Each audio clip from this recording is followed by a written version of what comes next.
From AIT Studios in Abuja, Nigeria, this is the O&M Late Show with Obiora Ilo and Mamode Akuga.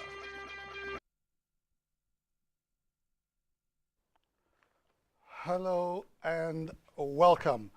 It's the O&M Late Show, and my name is Mamode Akuga. So delighted to be here. Today, I am anchoring alone as my tag team partner, Obiora, is in the Southeast attending to some very important issues, and we'll be back here on Sunday when we have our Sunday show.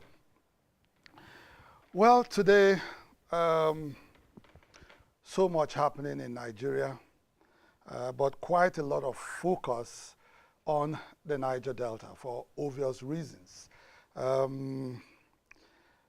As we speak, the Nigerian Armed Forces has launched Operation Crocodile Smile, which is supposed to flush out militants from the Niger Delta, as well as offer protection to the people of that region. As the government forces, armed forces, are doing that, another militant group, really, I haven't really come to terms with the name of that group.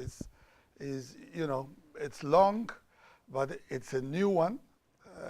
Something Greenland came out with their own Operation Crocodile Tears. And in the early hours of this morning, about 3 a.m., of course, they took out some facilities belonging to the MPDC in Delta State.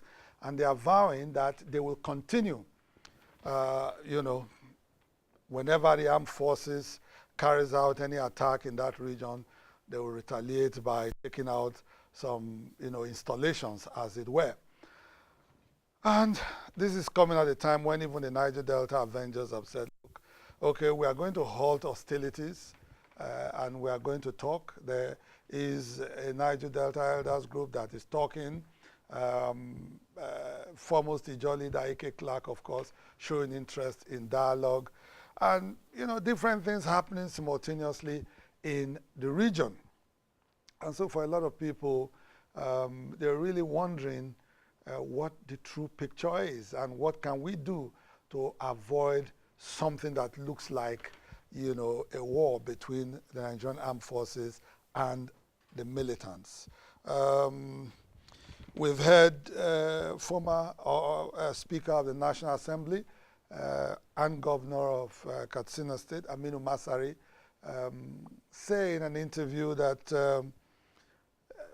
the Niger Delta had his son as president for about 6 years when oil was selling for about $100 and, didn't really see why the region was not developed at that time. He has challenged the entire leaders in the Niger Delta to explain to the people of Niger Delta what they did in the last 6 years to bring development to that region. And former military governor of Kaduna State, Colonel Abubakar Umar, in a paper he titled War in the Niger Delta, that's the word he used, War in the Niger Delta, a most dangerous option, has cautioned President Buhari to be very, very careful in trying to use the military option to solve the Niger Delta crisis.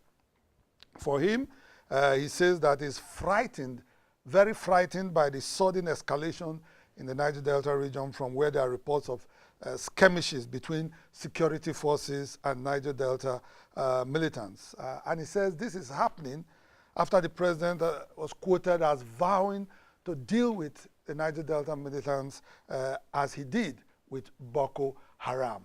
So, mixed reactions coming from different areas. Today, on the program, we are going to be talking with first Defense Headquarters spokesperson, Colonel Abubakar Rabi, who will be joining us by telephone. We're also going to be joined by telephone all the way from Port Harcourt Niger Delta activist, and Kyo Briggs. And right here in our studios, we are going to be joined by Honorable Daniel REYENIEJU, who is a member of the House of Representatives, representing Warri Federal Constituency. Honorable, you are welcome to the program. Later on, we are going to be joined by Ijo Elder Maxwell OKUNU, who will be joining us on the program today. So, Honorable, before we talk to the defense spokesperson, Colonel Abubakar Rabi, yes, let's just quickly get your views on, what is happening in the region now. We saw an escalation several years ago. It was brought down, introduction of amnesty program, creation of Niger Delta Ministry, NDDC and all that. But, we've seen a resurgence all of a sudden. Why is this happening?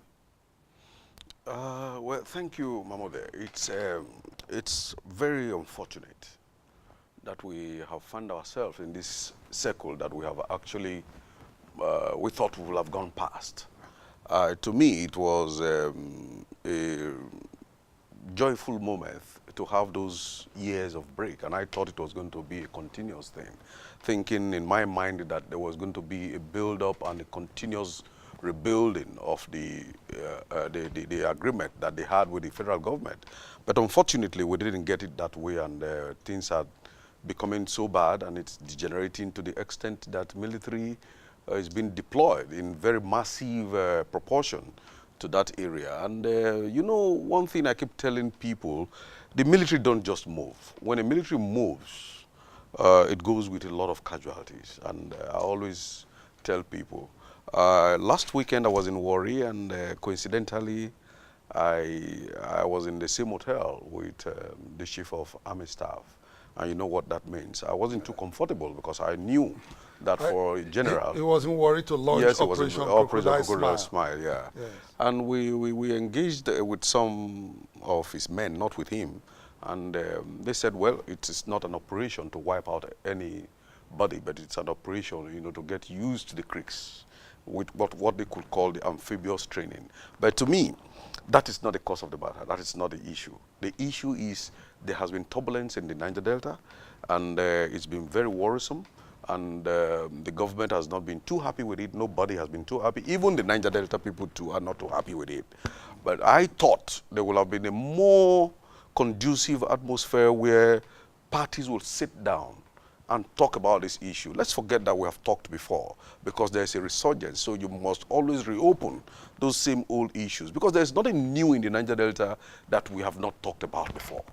And if we had talked about it before and there's a resurgence, then you need to go back to the drawing table to ask yourself, those things that we have talked about before, are they being carried out? Are they being followed up? Are they, is the development issue an issue? For me, at this point, I always do not want to talk about development anymore, because development in this country, from my experience, is horizontal. It's not just to the Niger Delta people alone. We have to change the narratives a little, and then let us know what we actually want as a Niger Delta people. Yeah. And that is, go ahead. But,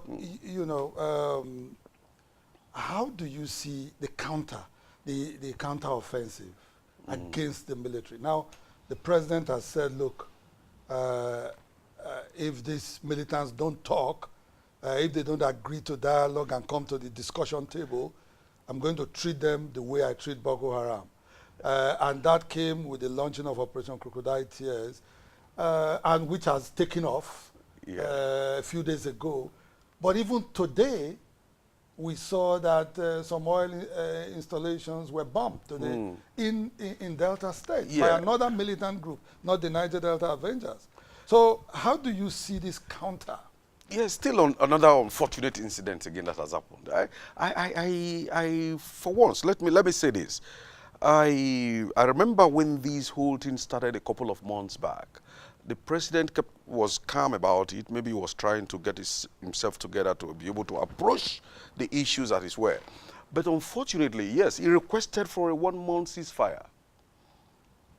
Whether it was obeyed from both parties is another kettle of fish entirely. But the main issue is, I do not think that the federal government has been very, very sincere in its own approach, because up till this moment, I've never seen that commitment on the part of the federal government to have named somebody or a team to engage the Niger Delta people and let it be seen from the other end that the people are not willing to talk.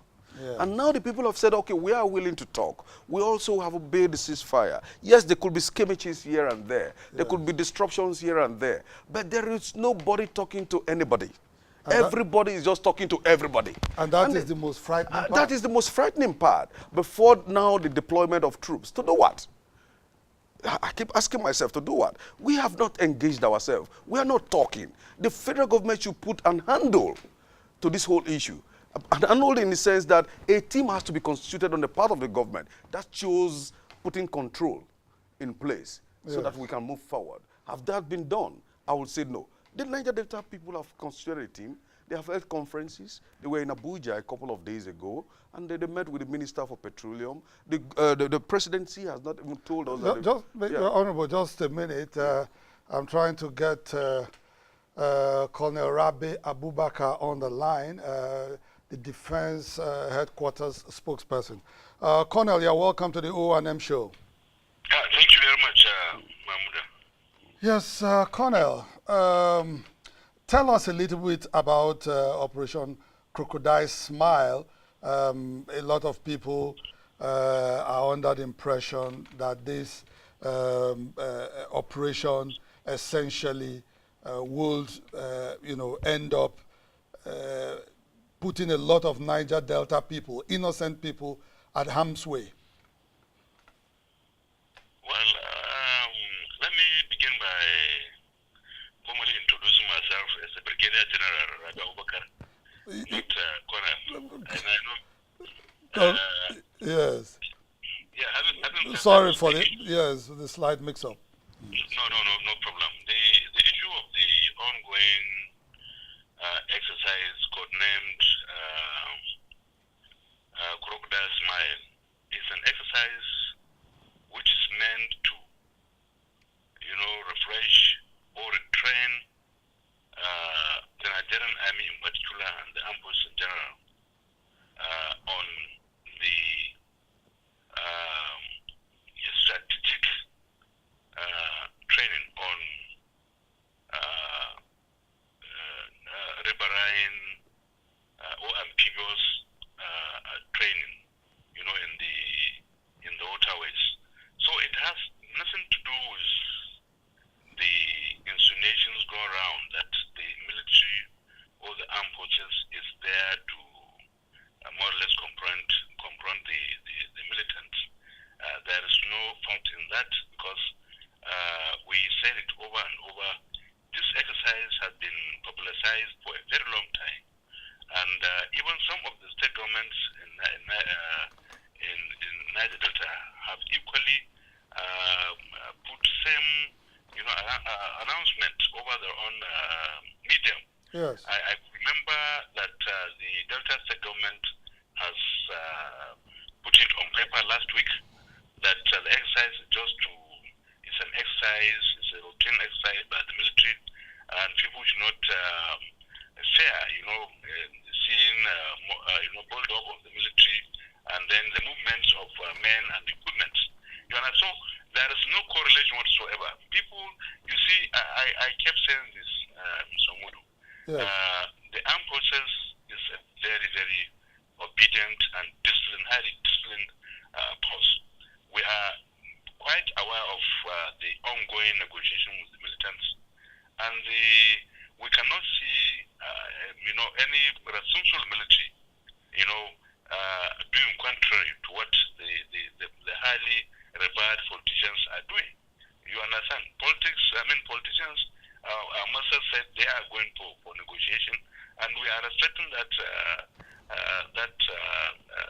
negotiation. You understand? So if we wanted to maybe attack or confront the militants, I believe when they are doing all these distractions of all facilities, infrastructure, and notably, I believe we would have attacked them. But we are very much mindful of that, and we are respecting our highly respected political masters.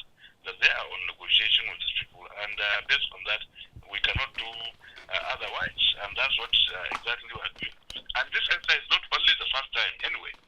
Yes. We had one in Zamfara just about a month or about ago.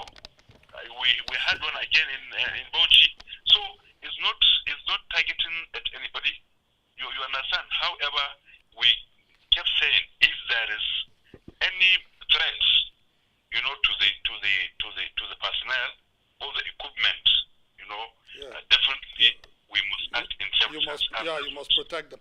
But that's General, our stand. General, over the weekend there was, reported victory, some kind of a victory celebration that was widely reported in the media, that Operation Crocodile Smile had begun to record victories as several militants were cut down in Rivers State. It was celebrated, in the media largely.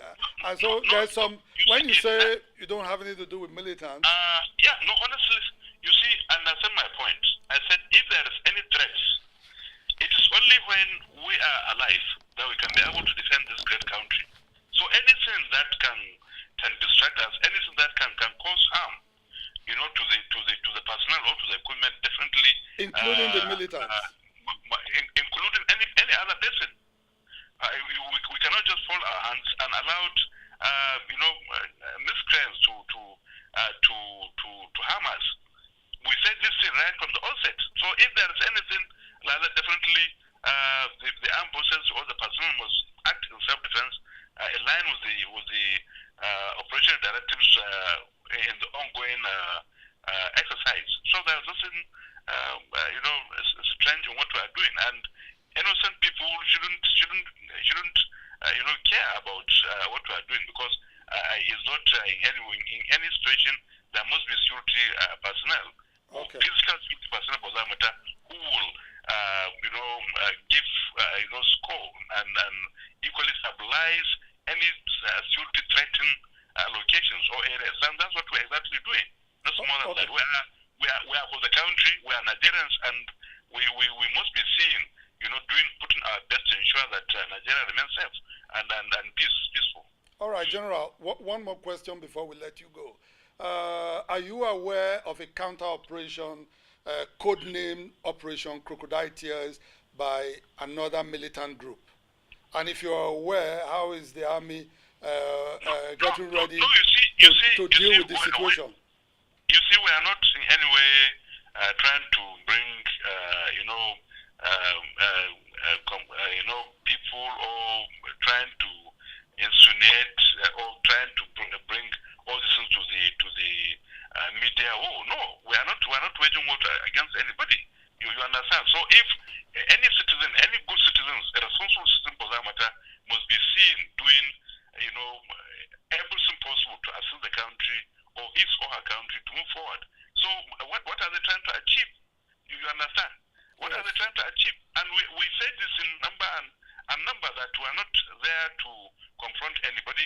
But however, if we are attacked differently, or if we are threatened differently, we must act in self-defense based on rules of engagement. And that's what is we are doing, and that's what will make it known to everybody. And so what they are doing is just trying to show off, you understand, or trying to bring the military into the trying media. to provoke the military. Will remain focused. Okay. Mahmoud will remain focused, completely focused, and deter, and we will do everything to ensure that we do the right thing for our country, because we are given the opportunity to do this. You understand? Nobody is authorized not to hold level equipment apart from the armed forces and other security agencies.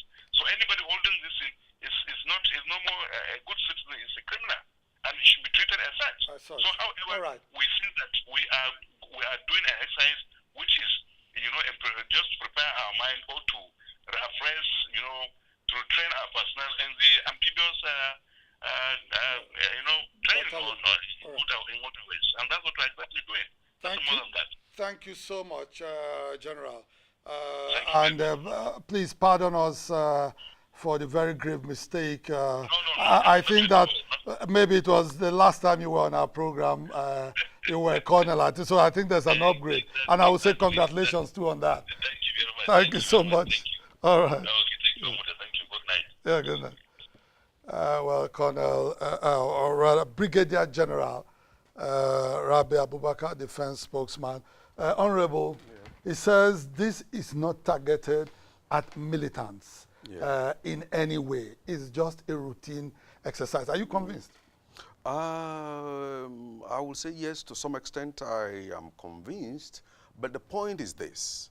As a nation and as a parliamentarian of this great nation, it is difficult to stop the military from training and retraining so that they can catch up with the present reality of things in the process of wanting to protect lives and property, which is one of their cardinal function or cardinal responsibility as an armed forces.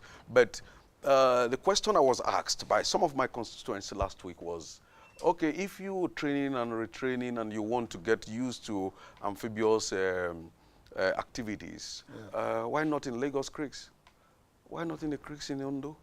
Why not in the creeks in the other area? Why in the creeks of where there is this seeming crisis, where we're already calling for negotiation? I think these are some of the issues we need to bring to the table. But for me, honestly, I would say we cannot continue to have criminal elements cripple the entire nation, making everything, you know, near impossible for people to exist. You see, when these things happen, we must look at it from various perspectives. Yeah, when things like this happen, there are national security issues attached to it, which is the effect of it. You can talk about the economic effect of it. You can talk about the environmental, and you equally talk about the social. The national security aspect of it, I think that is where they're trying to come in. And then when you talk about the social effect, it's massive, it's grave. The environmental ones is another one. And then you talk about the economic aspect of it. These are all issues that you need to put together to know if the federal government of this country will not train and retrain. How does it catch up? That's another issue. But why in the creeks? People will ask that same question. But then we cannot stop the military from training and retraining.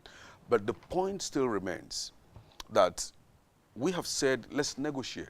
I've never seen anywhere in the world, I think the Brigadier General will agree with me, where battles are fought and won at the battlefront. It's always at the round table, no matter how sophisticated your armies are. After some time, battles, yes, after some battles, you come back. We've been through these battles several times, and what we are saying is that we must be careful. He has used the word that, yes, they must engage. You know, the rules of engagement has to be obeyed by the military in the creeks. But when you move a troop, like I've said earlier on, there's little or no control you can have over them, because what you may call being attacked may not be an attack on the part of those that you think are wanting to attack you. So we are very scared of what is actually happening. But that does not mean that the military should not carry out their routine exercises. We agree, but it has to be, you know, done professionally so that innocent people are not crossed in the fire. That's our fear. And then secondly, as a matter of my own status, you know, as a parliamentarian, I must continue to call on the federal government to be sincere with its own pronouncement. When you talk about sincerity, sincerity of purpose in the Niger Delta, in the Niger Delta question, I mean, it's something that is a recurring decimal. People have talked about sincerity. The government is not sincere. The government is not sincere. Even when President Jonathan was in office, a Niger Delta son, there was still the issue of sincerity of purpose on the part of government. What for you will you define as sincerity of purpose today? You see, in relation to the present situation that we find ourselves, when a president makes a pronouncement, or when the presidency makes a pronouncement, it is expected that such pronouncement must be kept to the letter. In this regard? In this regard. Like what I'm saying. What are you referring to? I'm referring to the pronouncement that there should be a 1-month ceasefire, which has gone into 2nd month and 3rd month, and still we have not seen a team being constituted by the president to negotiate with the people of the Niger Delta, because that was what he said, that he was ready to negotiate. And he has said it in Kenya. If they refuse to talk to me, I will treat them the way I'm treating the Boko Haram people. Have you opened the channel for discussion? Whom are they talking with? So that's for you why- creates some some question exactly about the president's sincerity. about this presidential body language. Yeah, well, the body language. Is he really ready to talk? Everybody refers to with Buhari the body language. Yeah. Yes. Well, I think that's just the position that I'm a little bit worried about. Like I said, I will never support any act of criminality, even to the extent. But will you describe the activities of these militants in the Niger Delta who have drawn a long list of what they want from this government? Will you describe their activities in the Niger Delta as criminal activities? You see, the point is, if the militants, I mean, blowing up a pipeline. yes, that is that a criminal activity for you? Honestly, it's criminal. It's sabotage. It's economic sabotage. You know, no government goes to sleep with that at all. It's very uncomfortable. But let me tell you, in this such crisis in our area, you have it into almost about 3 different categories. One, you have the criminal element of it, which is almost taking over overshadowing every other genuine aspect. You have the genuine agitators. You have the genuine, and then you have the business agitators, who may not even want these things to stop. One, maybe because they are into arms supply or whatever. These are the business agitators I'm talking about now. Yeah. And then you have the criminal elements. The criminal elements should be cleared out completely. I do not have any problem clearing them out. An environment, you know, for the economy of this nation. Don't forget, Mahmoud, my brother, that, you see, we run a country on a mono economy product, which is oil. And the existence or the subsistence or the sustainability of this country, as we speak, is solely dependent, is predicated on oil. So when there's no oil, it does not affect me alone. It doesn't actually affect any other person alone. It affects the entire country. Don't you think that, you know, if we go ahead with this offensive against militants, and because the president says he's going to take this action, even today, some installations in Delta were bombed. So if this continues and we continue to see bombing of installations, would that not have an effect on the economy itself? Honestly, yes, the economy is down and the president is a little bit worried about it. And I strongly want to advise that the militants must come to the table as quickly as possible. All right. As quickly as possible, All I right. can say that. We're going to take a short break now. And when we come back, we're going to be joined by Joel Maxwell Kunu. And then don't forget that we're also going to try to get through to Port Harcourt to talk to Niger Delta activists and Kyo Briggs. Don't go away. It's still the O&M Late Show.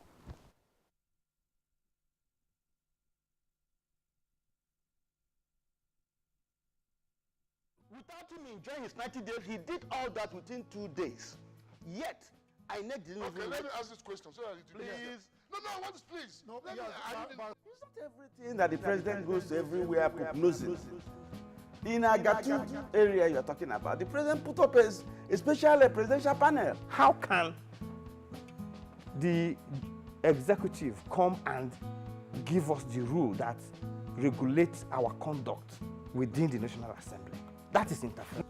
For us to get the real budget as presented by Mr. President with the corrections, go through the budget process, pass it so that things will start moving.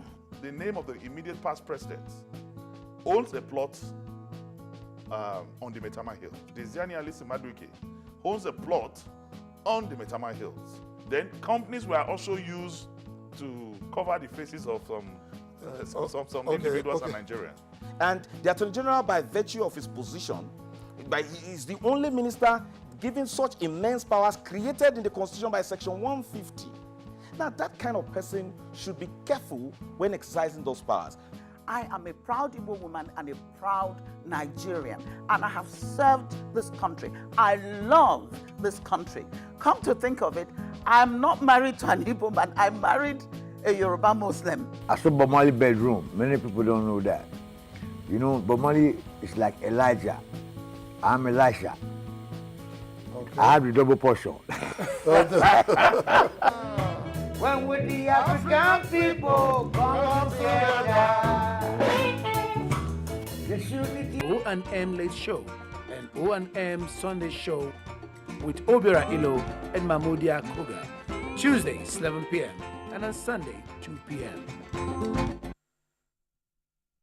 You're still watching the O&M Late Show. We're being joined now by Marshal OKUNU and a Joe Elder. Welcome to our studios. Thank you very much. Thank you. Yes, you're just joining us. So this issue of, the Niger Delta crisis, we've heard of talks of possible, dialogue between the militants who are indicated interest that some Ijaw elders can speak on their behalf. But we are yet to see the federal government team that has been constituted. For you, will that mean that the federal government is not sincere in its approach to resolving this crisis? I want to thank you very much. Federal government, to a large extent, is playing to the gallery. Why do I say that? First and foremost, it pretended to have constituted a committee headed by the NSA. And we had that on radio, on the media. And it comprises of the service chiefs. In no time, that body has never or is not known to have done anything at all. Now, on the part of the Niger Delta people, elders, individuals who hold authority, for instance, the Amnesty Coordinator, General Boro, himself went ahead to make sure people embrace dialogue. And there was cessation of hostility to some extent when he went in there. Beyond that, the entire Niger Delta elders and chiefs gathered in Uyo, and of course under the chairmanship of Alfred Jetespif. They constituted a contact committee which went ahead and of course held a meeting with Honorable Minister of State for Petroleum, who was assigned or appointed or delegated to meet with them. And thereafter, their suggestion to him, I was there, was that please get a proper mandate. And of course, not only that, let us see a body that will dialogue. That they, as a forerunner group, they were just being the contact persons on behalf of the entire Niger Delta. Now, to make sure that the entire Niger Delta is doing right, under Chief E.K. Clark, a solid meeting of royal fathers, traditional rulers, elder statesmen, stakeholders, youths, was convoked in Warri a fortnight ago. And of course, there and then, they came up with resolution. And it was the first time they formally called on the militants. In fact, they appealed to the militants. And some couple of days later, the militants acceded to the appeal and said they were ready for dialogue, that the caliber of persons that were gathered shows that they had a body that could represent them. It was left on the part of government to show faith. Until this minute we are talking, nobody, no committee, nothing has been done. All we had is the president telling the American Secretary of State that he's dialoguing. With who? And which is the body that is there to represent him to dialogue? Or is he doing it directly? And if it is so, with who? And of course, in Kenya, we had, he made a comment that if the militants don't come down to sit on the table, he was going to treat them as Boko Haram.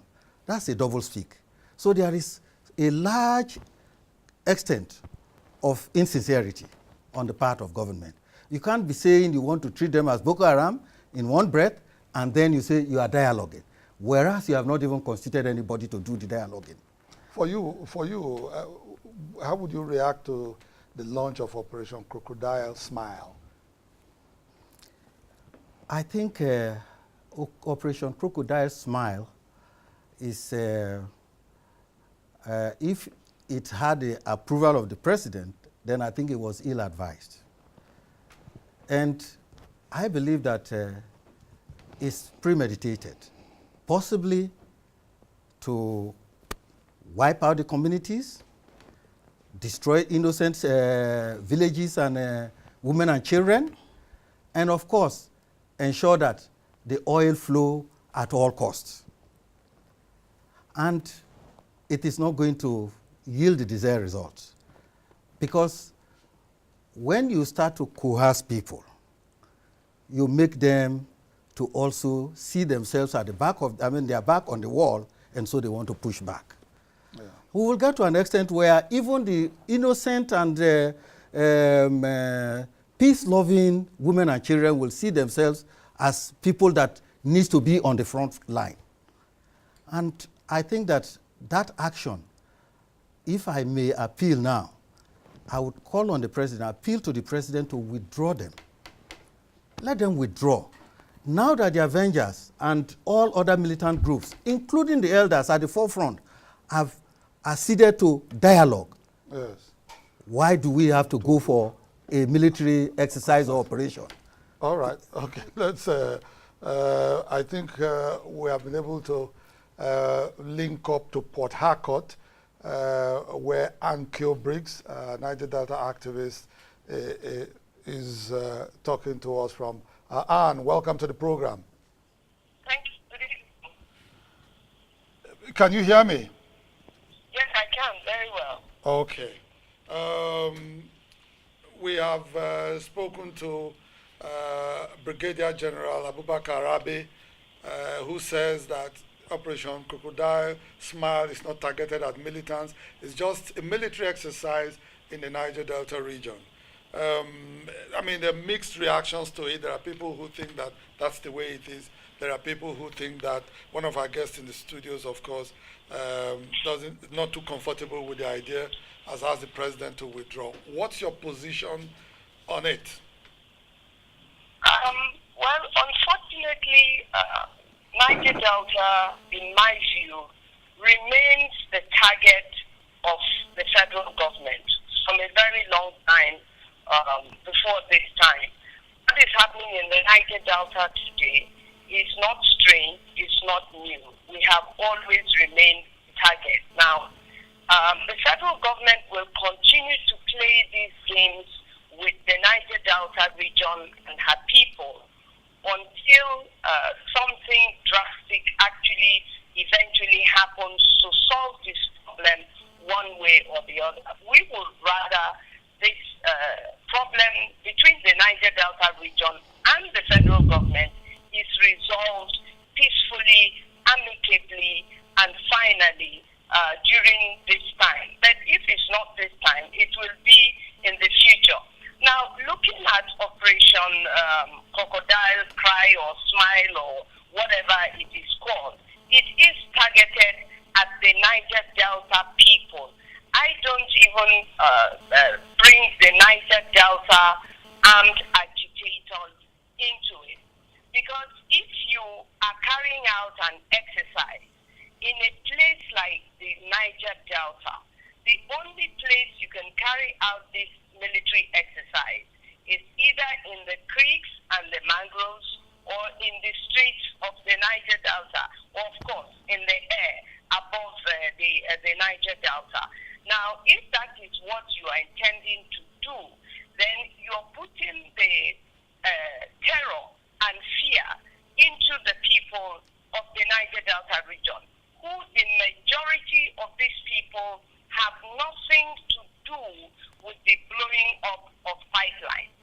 Now, blowing up of pipelines, let me finish that point. The blowing up of pipelines is a reaction of the crisis, of the problem of the Niger Delta region. So attacking the blowing up of pipeline or resolving the issue of the blowing up of pipeline by dialoguing with the people you think are blowing up the pipeline is not answering to the crisis that is a reaction of the Niger Delta Avengers. Okay. I was just going to say to you, Anne, that we have in our studios Honorable Daniel REYENIEJU, who, of course, without a doubt, says, blowing up of pipelines is criminal, is sabotage. Now, there is a Niger Delta Greenland Mandate group in Delta State that blew up some oil installations in Delta State today. In the early hours of the morning, about 3 a.m. Their group is led by one General Agolaja, something like that.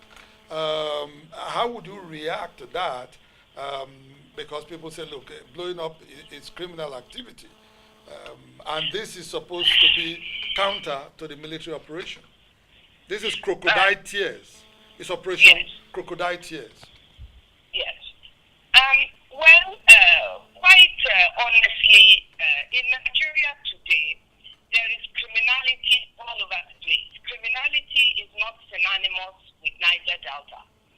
Secondly, there is violence going up by Boko Haram. There is also violence going on a daily basis by herdsmen that are killing people in their hundreds, in their farms, in the southern part of Nigeria.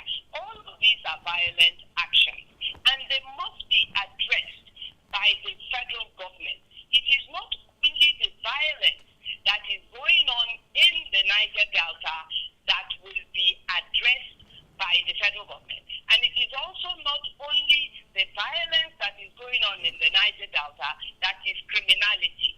Now, of the pipelines that has been blown up today somewhere in Delta State, I think it just buttresses what I had said earlier, which is that these activities are the symptoms of the problem of the Niger Delta. And therefore, we have a situation where, unfortunately, and I disagree with my ethnic group on this, unfortunately, we are accepting without any proof that the blowing up of pipelines in the Niger Delta is being perpetrated by Ijaw people alone. Now, what happened today has shown that it's not only Ijaw people alone. Yes, it's a global militant group. Yes. Whatever it is, the point I want to make here, and I will continue to make, is that the blowing up of pipelines is a symptom to the problem.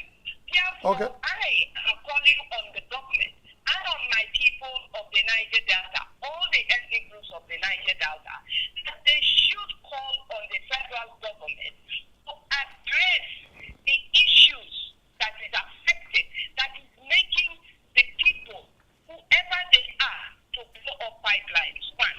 All right, and we're out of time. The issue of the herdsmen and also the issue of Boko Haram, not just the blowing up of pipelines in Nigeria. All right, thank you so much, Anne. Thank you. We are really out of time. We need to go further to expand on how to solve this with government. You have talked about the government withdrawing. I will come to you to get your final, but Honorable Daniel REYENIEJU, where does the government go from here to ensure that soldiers are out of the creeks, the pipeline explosions end, Nigeria earns good money from oil and development goes to the region. How do we move now? Yes, on the part of government, they would always want the pipes to remain, or they would always want the oil to continue to flow through the pipes. That is on the part of the government, so that at least government can take care of its constitutional responsibility of well-being and welfare of the entire country. But on the part of the Niger Deltans, who produces these products, you know, that gives comfort to the entire country, they are equally worried that as far as we produce this, we should be able to get this. And what are these things that we are talking about getting? I'll give you a simple example. It's just a simple analogy. For the past 50-something years that oil has been found, most especially in my area, my constituency that I represent, the oil industries have been using helicopters and aeroplanes from Lagos to Warri and then Warri into the creeks, either to Focados or to Escravos for 50 years. Put the monies together to charter helicopters and aeroplanes on daily basis for 50 years. It will have taken routes to Escravos. It will have taken routes to Focados. It will have taken routes to Burutu and all of that. Why is it so difficult for government to plan? Because when you talk about development, you talk about access and accessibility. When you open up this place, people will build. They don't even need government to come and build. That's true. When you open up this place, the schools will open up. The hospitals will work, waters will flow, and in most cases, these people will provide the water for themselves.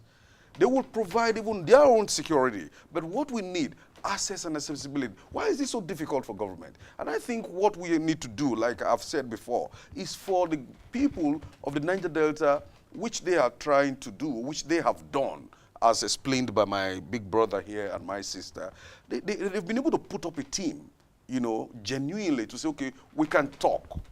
We can start talking. But who are they talking with?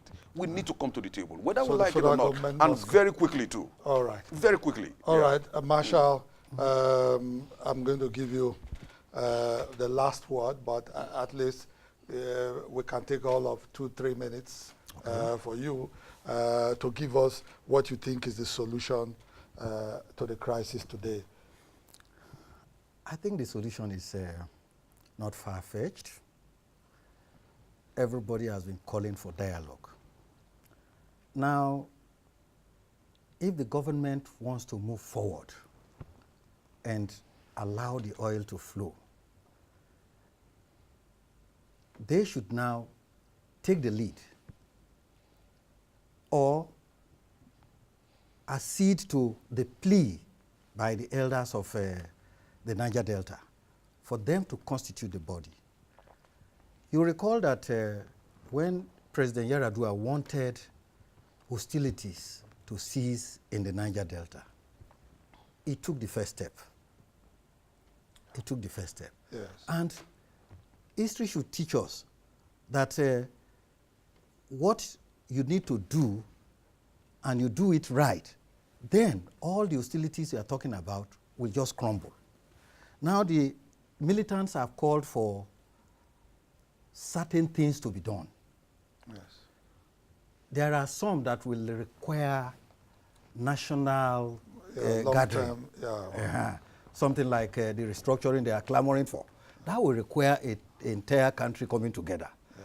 Now, there are certain things that the government could do to ameliorate the sufferings of the people. Immediate. Yeah. Okay? So those things are things that the government can sit with the team. But first and foremost, they should constitute the body. Once they constitute the body, then everybody now knows that, well, we have a direction. Can you tell us one of those things that the government can do immediately to show good faith? Dialogue. That is constituting a body with a leader. Either the president sits as the leader or it delegates. Or the vice president. Come out openly to the public and say, look, this body is going to dialogue with the Niger Delta people. Exactly. Once that is done, I can assure you, everybody's attention will go there. At least something will come out of there. That is how to bring peace to bear. And of course, thereafter, what are we living on? We live on oil. the people that are clamoring and are blowing the pipelines to stop this oil also will need the oil to flow so that they could feed us oil. They could feed us well. You see? So once they see that something is being done, Yeah. and of course positively, the oil itself, in fact, they are the ones that will even appeal to the oil companies, come and repair. And they will assist them and support them to do the repairs. All right. I believe that. Okay, thank you so much. There's an issue which you introduced. Yes. I do not know what fora we might be able to take on that issue, which has to do with the governor of Katsina, which is Masari. Look, that oil was produced and sold for $100. It was not sold and exclusively to be used for the Niger Deltas alone. It was used for the entire country. So when he says, oh, at a point, oil was being sold for $100, it wasn't used for the Niger Delta. It's not for the Niger Deltas alone. If we had it that way, it would have been good. We would have been crying. All right. So I'm very disappointed at that statement that he had made. From Thank you. Masari. Honestly. All right. Well, this, unfortunately, we don't have any more time on the program, but the message is clear. President Buhari, there's no running away from the truth. In the villa where you sit with your cabinet, you all have to come to terms with the fact that if the Niger Delta militants have said they want to talk, you must constitute your own team to talk to them. Not doing that sends a wrong message to Nigeria that you are not sincere in your determination to resolve the Niger Delta crisis. Well, this is where we'll draw the program. Marshal OKUNU, thank you so much for joining us. Honorable Daniel REYENIEJU, Member House of Representatives, Warri Federal Constituency, thank you so much for coming on the show today. As usual, should be able to present you our cups for first time on the show. Yeah. Thank you. Yeah. Everybody who your first time on the show, you get to go home with a mug. It goes with a gift. Anyway, it's okay. All right. Thank you very much. We will be back on the program Sunday afternoon at 2 p.m. My name is Mahmoud Akuga. Thanks all for watching, and bye for now.